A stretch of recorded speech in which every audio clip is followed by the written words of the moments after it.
Et si on parlait de l'enlèvement de Marco Bellocchio? Alors, le plus simple, hein, je vais expliquer, je vais reprendre ce que dit le synopsis. On est en 1858, dans le quartier juif de Bologne. Les soldats du pape font éruption dans la famille Mortara. Sur ordre du cardinal, ils sont venus prendre Edgardo, leur fils de 7 ans, puisque l'enfant aurait été baptisé en secret par sa nourrice.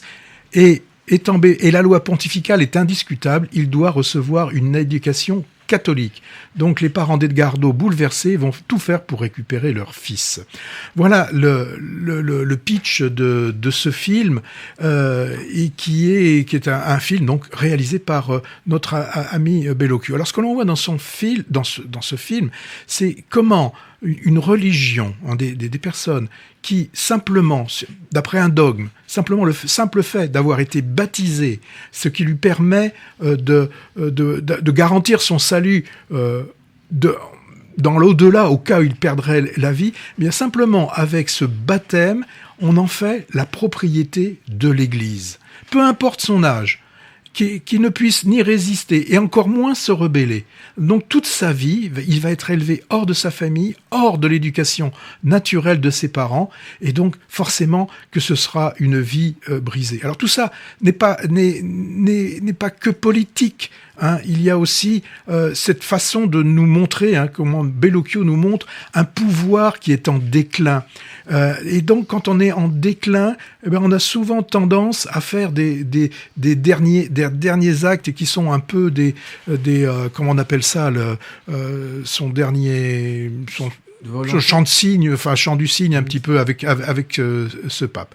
Alors moi, ce que j'ai vraiment trouvé touchant dans ce film, c'est comment un jeune enfant sans défense va être rééduqué, comment il va être brisé. Donc cet enfant, on passe sa vie à trahir sa confiance. Un enfant, ça va toujours normalement plaire à ses parents. Là, on lui enlève ses parents, on lui explique qu'il existe un autre Dieu. Donc lui, il va se trouver complètement dépourvu, et ben là, il va se rallier à cette nouvelle doctrine qui lui est imposée. Et là, lui sera quasiment dit la phrase sempiternelle qu'on entend, mais quasiment c'est pour ton bien. Et lui, n'ayant pas de repère, pas de possibilité de critique, il doit croire, parce qu'il ne peut croire que ceux qui sont censés l'élever. Donc moi, c'est un film que j'ai vraiment bien aimé. Il y a un fond historique, il y a un fond politique.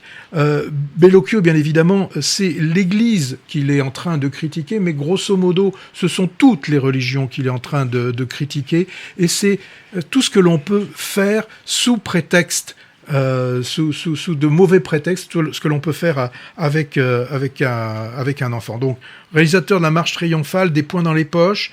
Bon, on voit encore qu'il a encore une sacrée pêche, ce Marco Bellocchio. Ouais, superbe fresque historique. Moi qui m'a appris des faits que j'ignorais, mais il paraît que c'est des éléments qui ont beaucoup marqué la société italienne. Alors Marco Bellocchio, intervenant il y a une quinzaine de jours lors de la présentation de son film à Pessac, il n'a pas trop voulu insister, mais évidemment son sujet qui a presque 2 siècles, résonne avec des problématiques très actuelles, hein, qui empoisonnent notre présent, l'antisémitisme, le danger des théocraties, et puis aussi l'embrigadement religieux. Hein. Alors, je sais pas si tu viens, Patrick, magnifique scène onirique, je trouvais, de Jésus libéré de sa croix. Il y a une autre scène onirique aussi qui est intéressante, ce que rêve le pape, j'en dirai pas plus. C'est vrai.